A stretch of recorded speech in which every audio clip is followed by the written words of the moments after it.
Perfect. So, good morning and welcome, everybody. My name's Geraldine. I'm a project manager working in Buckinghamshire, Oxfordshire, and Berkshire West ICB, or Bob as we're currently known.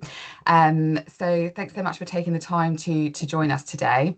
So, my kind of primary focus has been on delivering the AHP Educator Career Framework. So if you're not familiar with that document, I will pop that into the chat for you. It's a really useful tool to look at how you can develop the education pillar of your practice. As part of the work, I've been running kind of multiple projects over the last about 18 months, and each project has been aligned to a different career stage within the framework. So part of that is running these AHPs into higher education events. So our first one was back in spring. Feels like a lifetime ago. So staff had an opportunity to kind of find out what might be involved if they had an interest in working within the higher education institutes in any kind of shape or form, not necessarily just kind of the lecturing side. Unfortunately, our speeches weren't able to make that event, so we've run this second event virtually to give you guys an opportunity to meet your local kind of HCIs and see what's out there. So we are supported today by the University of Reading and the University of Hertfordshire. So thank you so much to both for taking the time to support the event. It's really appreciated. And we'll just do some quick introductions there. So Carol, are you able to introduce yourself and any colleagues that you've got on the call, please? Hi, morning everyone. It's fabulous to see so many people. So thank you for taking the time today. So my name is Carol Fairfield. I'm Director of Teaching and Learning for the Speech and Language Therapy programs at the University of Reading. And I will tell you a little bit about my journey later on. And Catherine, I think, might be on the other page. Catherine Pritchard has joined today. I am here. Hi, yeah, I'm Catherine Pritchard. I'm one of the clinical lecturers here at the University of Reading, and I'm also a PhD student. I'm going to talk to you later a little bit about my journey into higher education. Thank you. And Emma, are you able to introduce yourself and any colleagues you've got on the call, please? Yeah, morning everybody. My name's Emma. I am the programme lead for the new Speech and Language Therapy Apprenticeship programme at the University of Hertfordshire. My colleague Nikki Whitkin is coming on, but she's not going to be online until 10 because she's teaching at the moment. So she's going to come straight from her teaching in to tell us a bit about her career journey. I'll touch on mine, but it's a bit more of a sort of standard academic route that I've had personally. So I think having Nikki here will give a bit of represent the diversity in our team a little bit more fairly. So yeah. Perfect. So the plan for today is that we'll have a presentation from University of Reading. They'll have about 25 minutes. Then we'll have a very short 5-minute kind of movement break, just so you can run to the toilet and grab a drink if you need to. And then the University of Hertfordshire will be presenting for about 25 minutes. We will have about half an hour for questions. So if you want to drop your questions into the chat while the presenters are speaking, then please feel free to do that. And then I will pick up those questions when we move to the panel section, or alternatively, you can just hang on until the end. You will have an opportunity to ask questions. And then hopefully we'll draw the session to a close around 11 o'clock. In terms of the recordings, the presentations and any resources, those will be kind of sent around to everybody that registered after the event, so you will get a copy. I think that's everything from me, so I will hand over to Carol. Lovely. Thanks, Geraldine. Apologies in advance if I go off and cough and splatter for a few minutes. Catherine might step in then. I'm going to share a PowerPoint with you. It's not very long, but just to give us a bit of structure. So can people see that? Can you see that, Geraldine? Yeah, you're not in share mode at the moment, Carol, so I can see all of your slides along the side, but yes, I can see. Oh, right. Okay, that's fine. I'll pop it in the slideshow. Here we go. Is that better? Yeah, perfect. Thank you. Let me just check. Yeah, that's working. Okay. So yeah, so like I say, it's really fabulous to see everyone and the interest in being involved in student education and also developing your own academic careers. So myself and Catherine will talk to you today, and it's specifically about careers at Reading. But I think that some of the things that, certainly we're going to talk about are very relevant to all the universities. All the universities that run speech and language therapy programs really welcome people at all stages of their academic careers and are very flexible in how people can start those careers. So just a quick introduction to myself. So my journey is a little bit old now. Catherine's is much newer, but I think it just emphasises and how willing Reading is certainly to support people to develop their careers. So I worked as a speech and language therapist for about 13 years all over the country, ended up as a manager. During that time, I'd been involved in admissions in Manchester and then in Reading, and then also clinical examining, and then took opportunities to be involved in. They were looking at things like developing the curriculum and SLT accreditation and so on. And I then joined without a PhD, and I did my master's whilst I was at Reading. And then through that time, I've worked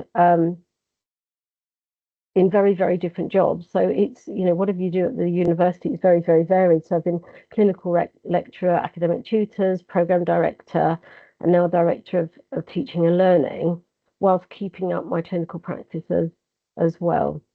So part of what I'm going to talk about is almost how the structure that enabled me to do this, and is also enabling other members of staff to develop their careers. So I'm going to quickly introduce the MSc and MSci programs, opportunities that we have at the minute, and we're always interested in if anyone has got anything else that they think that they would like to be involved in.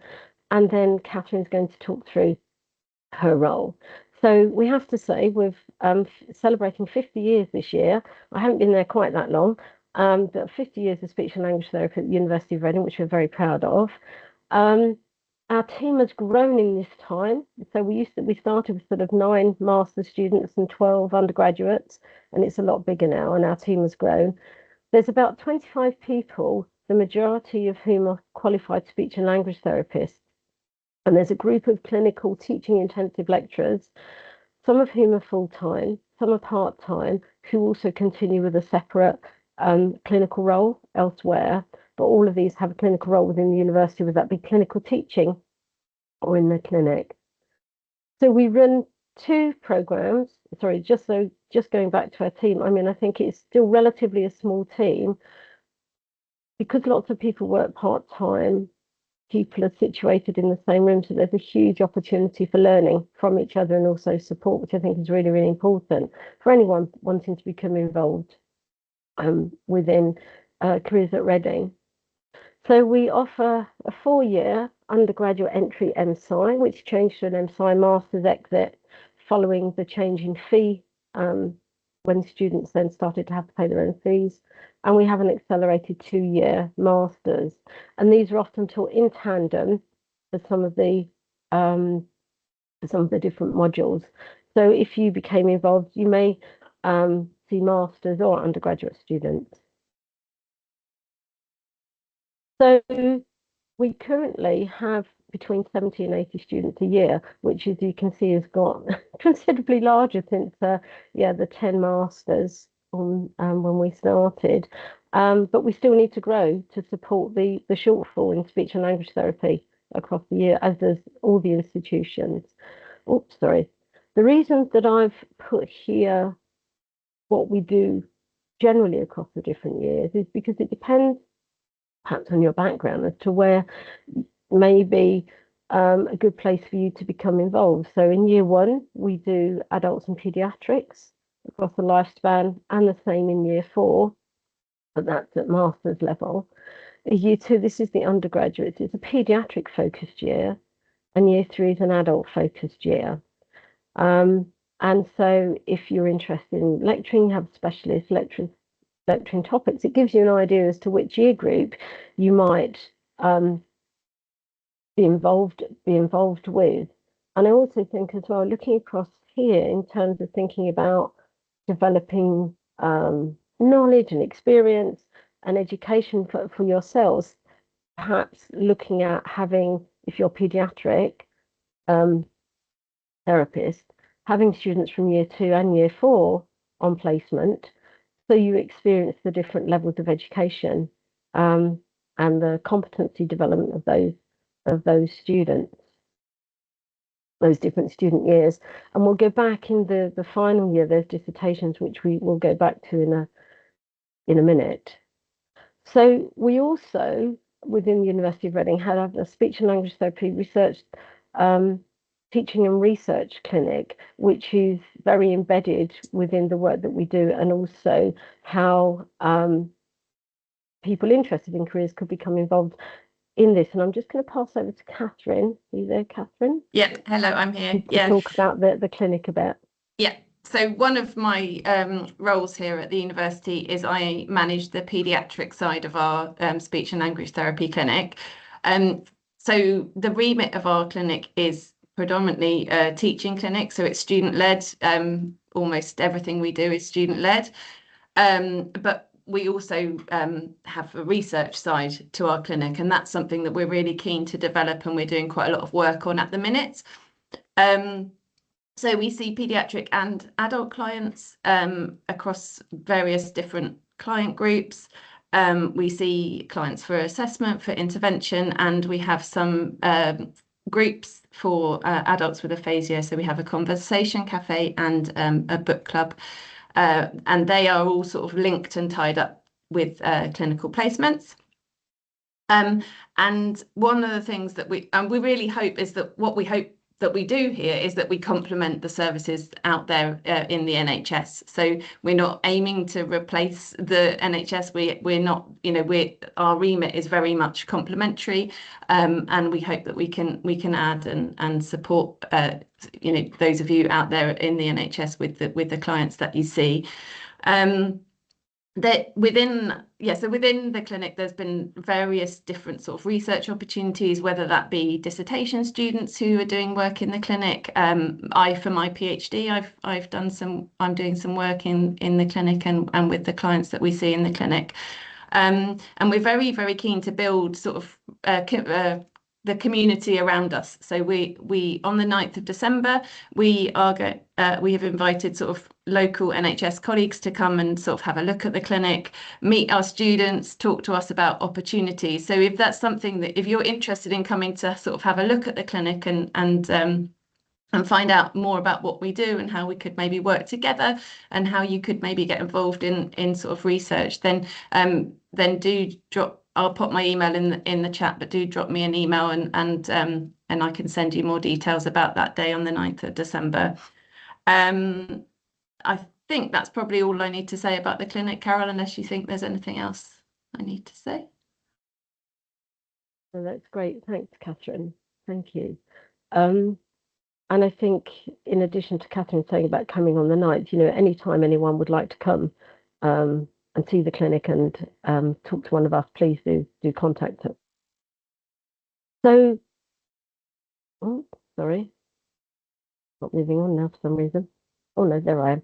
Okay, so thinking about this is specifically in terms of University of Reading, but I think many of the other universities offer these opportunities in terms of developing, your own academic careers, or developing things that you're interested in to sort of see whether it's something you want to pursue further. And I think the very first thing is about offering clinical placements and trying to offer clinical placements potentially across different year groups and being involved in the placement educator training. And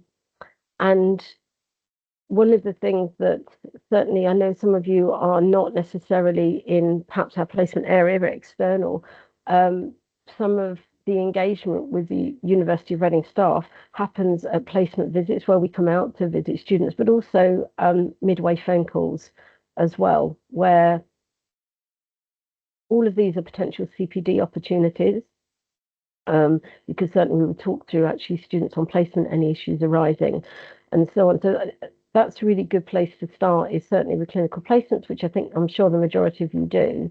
And then specifically at Reading, we have opportunities for people to be involved in admissions and clinical exams. So involvement in admissions and clinical exams, we do tend to email people that are involved in our placement provision, but if it was something that anyone who wasn't currently providing placement wanted to become involved in, please there's details at the end of the slides, let us know.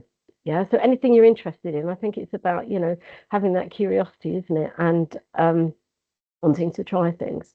So the MSc and MSci admissions are currently online because that was the request of students.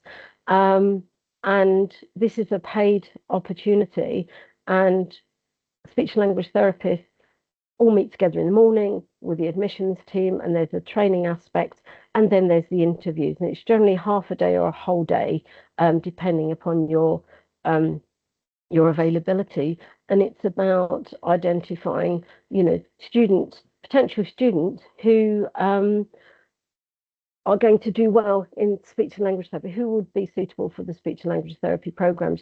And it's quite structured, but it's also, a CPD opportunity as well, I think.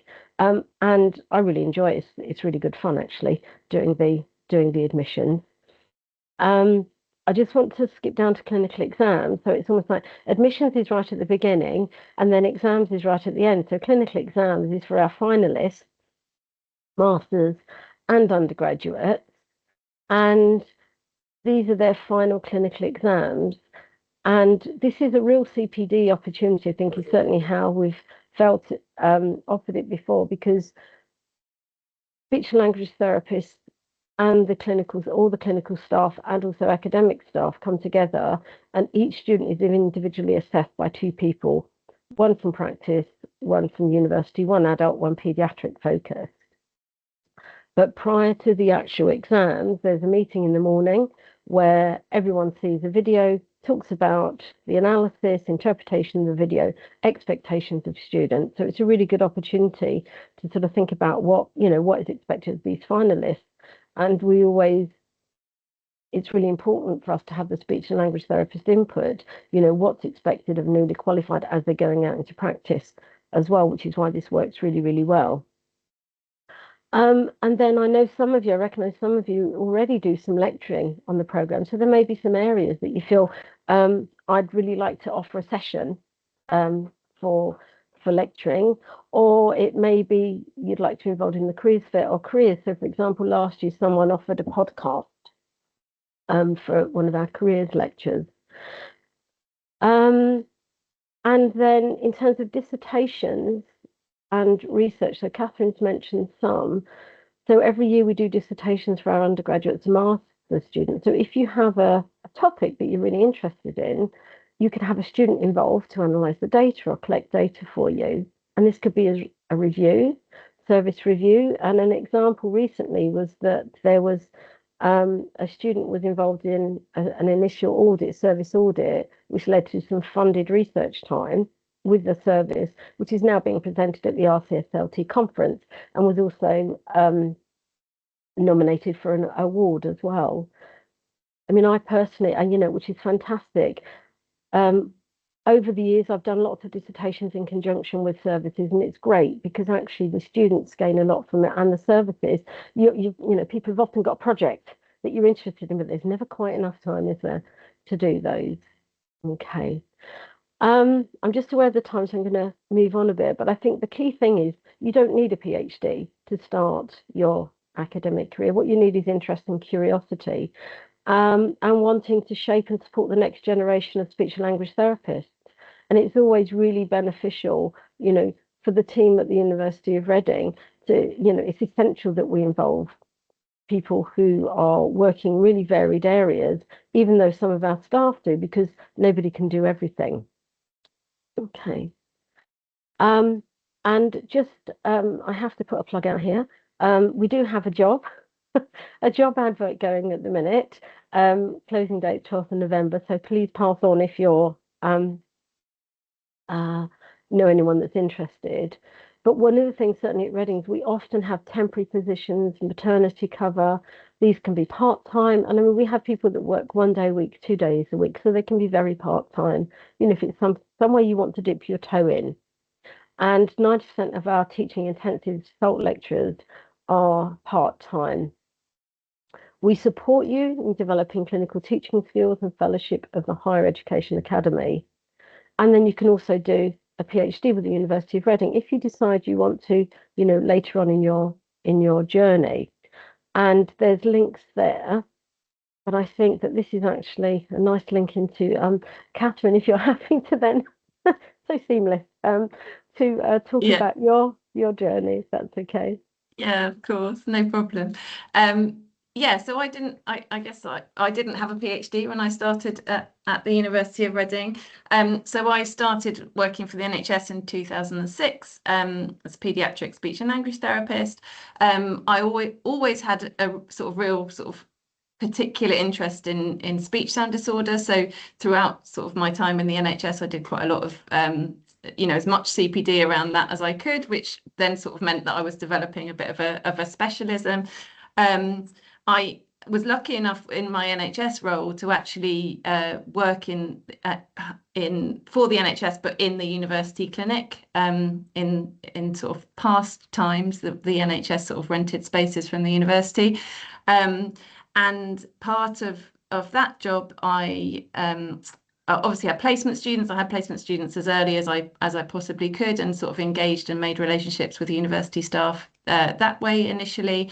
But then when I was based at the university in my NHS role, I also had our preparation clinic observe my sessions, my NHS sessions. And for those of you that don't know, the preparation clinic is something that all of our students, whether they be undergraduate or masters, they come and they do some sort of observation and sort of really early sort of meet and greet clients, and sort of sitting in the room with the clinician as a sort of an early safe way to start developing those professional skills. So in my NHS role, I was involved in the preparation clinic. And then in 2014, a job at the university came up, and it was one of those things that I think I just looked at and went, oh, I'm not qualified to do that, and sort of ignored it initially. And then because I was based at the university, I had some relationships with some of the staff here, and I started talking to some of the colleagues here, and who encouraged me to apply for the job, actually, because I said, oh, I'm interested in doing that, but in the future. It wasn't something that I thought I could do with sort of only 8 years under my belt. So I applied for the job, and I got the job, and I started here as a clinical tutor. And as Carol said, the university are really good at sort of supporting and developing you as an academic, and you get put on all sorts of courses around sort of teaching and learning, how to teach small groups, large groups, how to sort of work with students to develop teaching, all sorts of things. So there's a sort of a big suite of courses, and actually I did my postgraduate certificate of academic practice at the university, so that sort of a qualification in teaching in higher education. So that's one of the things that sort of I've done, and then I went on to become a clinical lecturer. And still at this point, no research. It was all teaching intensive. And then I started talking with colleagues. And one of the things that's really lovely about working here is how generous everybody is with their time. So, there's a wide range of expertise, of people who are very experienced academics, people who are sort of new and early career academics. And everybody is so willing and sort of generous with their time and their knowledge and their skills. So that's been really, really lovely. And so over many years, I've been talking to people about doing a PhD, and again, not feeling very confident, a bit of imposter syndrome, and feeling like it wasn't really going to be possible for me. But actually, I did start a PhD. I'm nearly at the end now, so due to submit my thesis in April, and I've been able to do that sort of alongside working. So I work 2 days a week, and then the rest of the time I'm doing my PhD at the minute. So yeah, I think, and one thing that's always been really, really important to me, and one thing that was really important when I moved from the NHS to work purely for the university. So I didn't work with the NHS alongside the university like some of our colleagues do. I left the NHS and came to the university, but was really important that I kept up with my clinical practice, and that's been something that I've been able to do throughout my career at the university through our sort of in-house clinic, and as I say, now I'm sort of managing the paediatric side of it and developing the clinic and sort of trying to integrate research and teaching and develop it in that way. So yeah, I mean, obviously feel free to ask me any questions at the end in the question period, but that's sort of a summary of how I got into working at the university.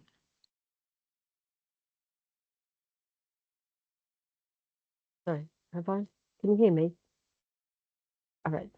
Thank you, Catherine. And I think, and we have quite a lot of people in the department with sort of very different stories. We've got a couple of other people who are also doing PhDs or thinking about doing PhDs, that maybe wasn't on their radar when they first started, perhaps, some time ago. I think one of the things thinking about academic careers as well is interest in education of the students and the therapists of tomorrow, and actually taking any opportunity yourself to do any training or teaching. So you're developing your I'll say teaching skills, but skills in developing, in sharing knowledge, I think is really important, because we do teaching in a number of different ways very much at the university. And then the last slide, if it will move. Oh no. Oh, here we go. This is just if people have interest in any aspects. So just for a chat, contact me. Clinical placements and clinical exams, Ali. And that's partly because, as I say, invites for clinical exams and admissions go out within our partnership forum area, but may not reach everyone. But if you let us know, we'll definitely put you on a list if you're interested. And then head of section for any roles. So I think if I leave it there, because I'm sure there'll be lots of questions at the end, and we can go back over some things then. But thank you, everyone. Perfect. Thank you, Karen, Catherine. That was brilliant. So we were running exactly on time, which is amazing. So I'm just going to give everybody a 5-minute break just so that you can get up and move around. So if we come back at 6 minutes past 10, and then we will hear from the University of Hertfordshire. Thank you.